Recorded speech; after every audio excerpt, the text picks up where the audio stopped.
Ang kinakaharap ng mga hamon ng mga farmers, lalo-lalo na farmers ng palay, number one is yung presyo. Magtanim ay hindi biro.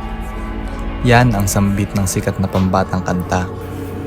Isang refleksyon sa hirap na dinadanas ng ating mga magsasaka, mabigyan lang tayo ng pagkaing ihahanda sa hapag. Pero paano kung ang nagpapakain sa bawat Pilipino ay siya ring unti-unting ginugutom ng sistemang dapat sana'y kumakalinga sa kanila? Sa panahong ito, biro na nga lang ba ang pagtatanim?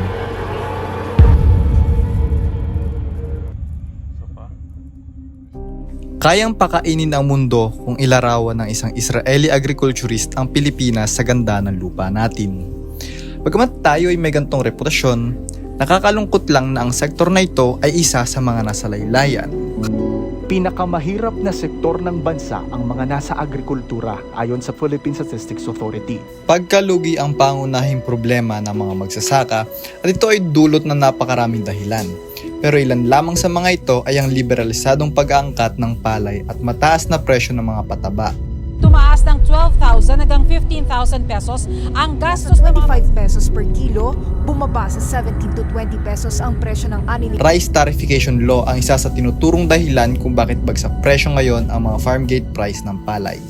Yung objective kasi ng pagpasa nila ng Rice Tarification Law is in favor of the farmer. Pero ang end result talaga is hindi. Kasi nga na-disrupt yung natural flow ng marketing ng farmers ng kanilang produce. So parang tayo, nagpo-produce tayo ng palay, pero anjet, isa tayo sa pinakamalaking importer ng palay. Ganun kasi yun, kapag low of supply and demand, kapag sumobra yung supply sa atin, babagsak talaga ang presyo. Ayon sa Federation of Free Farmers, hindi napunta sa mga magsasaka o mamimili ang benepisyo ng Rice Tarification Law. Napunta lamang ito sa mga importer at retailer. Sa unang taon pa lang, lampas 2.5 milyong tonelada ng bigas ang inangkat, kaya bumagsak ng 21% ang presyo ng palay. Dahilan para halos malugi sila ng 66.5 bilyong piso. Nag-start yung pagkapasa ng tarification law, naapektuhan talaga is doon sa over-importation. Okay pa kung nag-i-import by government to government transaction. Pero pagka ang pinag-usapan na is yung importation na liberalization of import, meaning to say, in terms of quantity, wala nang restriction. In terms of quality, wala na ring restriction. Yun talaga ang nagpapabagsak ng agrikulturang Pilipino. Kung patuloy na bumabagsak ang presyo ng palay at tumataas ang gastos sa produksyon, hindi sapat ang puro pangako. Kung ikaw yung nagbuhol, dapat alam mo kung paano kakalasin, i-reverse mo yan. So sila yung gumawa ng polisiya na yan. Kailangan nilang mag-file ng bill para ma-abolish yung Rice Tarification Law. Kailangan ng tunay na reforma mula sa maayos na pasilidad, mas murang abono, hanggang sa sistemang nagbibigay halaga sa bawat butil na itinatanim ng ating magsasaka. So yun yung pakiusap natin na sana yung gobyerno ngayon lagyan ng mga modern facilities, ng rice processing facilities ang mga farmer in every rice producing municipality, tsaka yung mga tinatawag na farm to market roads, irrigation and all. At yung NFA, kargahan ng pondo para pambili ng wet and dry na palay ng farmer. Ang isa pang nakikitang solusyon dito ay ang pag-develop ng competing market para ma-devalue ang mga angkat na bigas.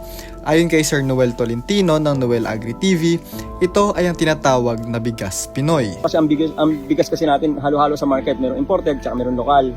So ang concept ng bigas Pinoy is para ma-develop yung market ng magkaroon ng identity yung bigas ng lokal. Para na sa ganun ay hanapin ng mga consumer ang bigas Pinoy. Kaya ang gagawin, tama yung sinabi ni Elliot, ay i-devalue natin yung imported. Sa panukalang bigas Pinoy, malinaw ang panawagan.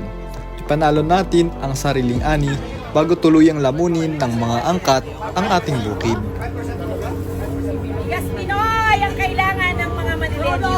Magtanim ay hindi biro. Totoo nga.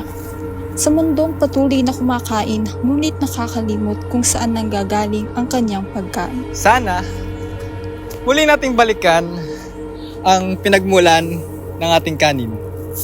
Dahil kung gagawin lang natin itong biro, sino pa ba ang magtatanim para sa atin?